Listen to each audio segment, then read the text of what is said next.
Hi, my name is Yesenia Reese, and today we'll be presenting with my group the about the tornadoes in the Florida coast.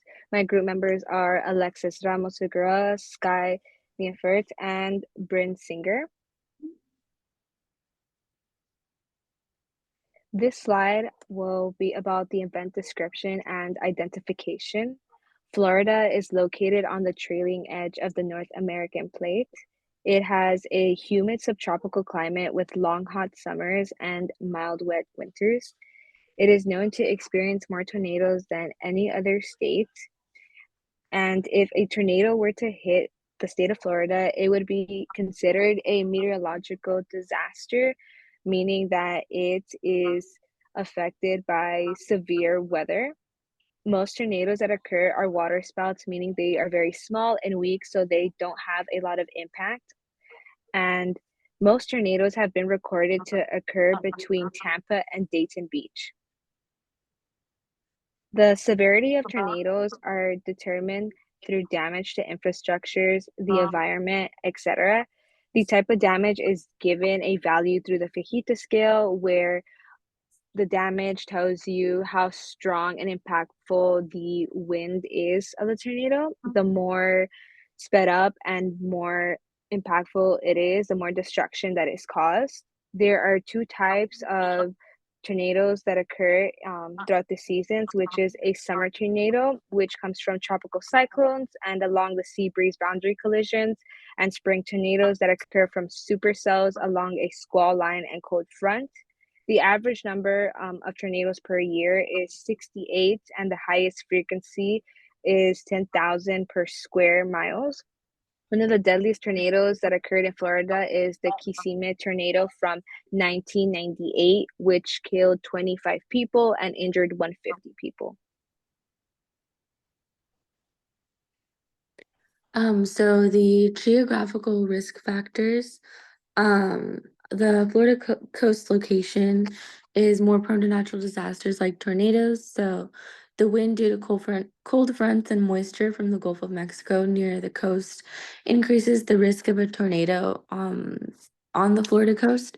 The tornado being so close to the coastal waters present risk of the tornado also turning to a hurricane. And there's a couple warning signs before a tornado.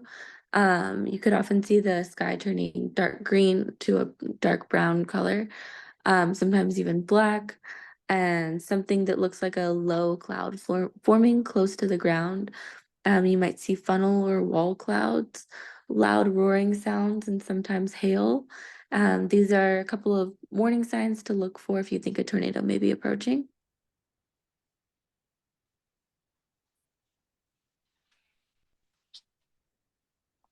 There are social factors for these tornadoes. Because Florida has a very large, dense population, a lot of people are at risk. However, to prepare and educate the residents, Florida has severe weather awareness weeks from February 5th to the 9th, where they broadcast severe weather and allow residents to know what steps they should take towards them. Um, they also have drills and warnings that are issued by the National Weather Service, and institutions like school districts and workplaces are highly encouraged to participate. Web pages are also given to the public to inform them on how to take cover and what type of destruction to expect.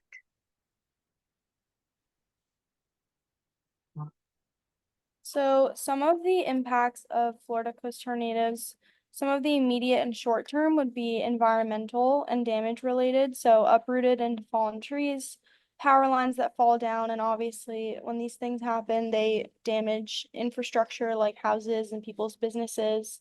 And some of the immediate impacts would be the injuries and the fatalities that people experience due to these catastrophes. And as a result of people's homes and jobs being uprooted, um, homelessness definitely increases after something like this, which can also be a long-term impact. Some of the other long-term impacts would be economic loss because of the destruction of businesses and jobs, and the environmental damages that people can experience because when water is contaminated, obviously people can get sick and it can increase disease.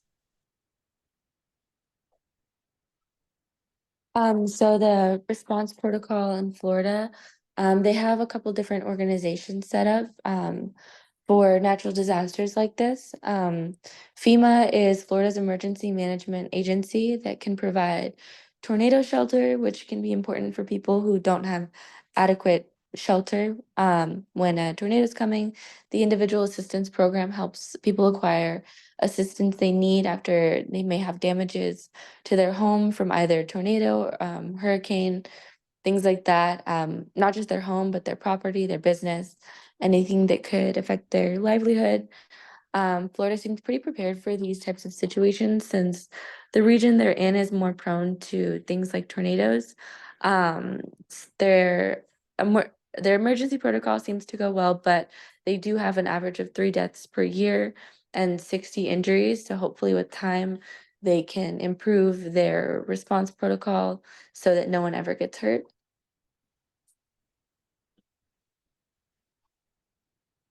With regards for future planning, our recommendations would be to build or design a safe room in your own home, to purchase an NOAA weather radio, which would provide 24/7 real-time updates.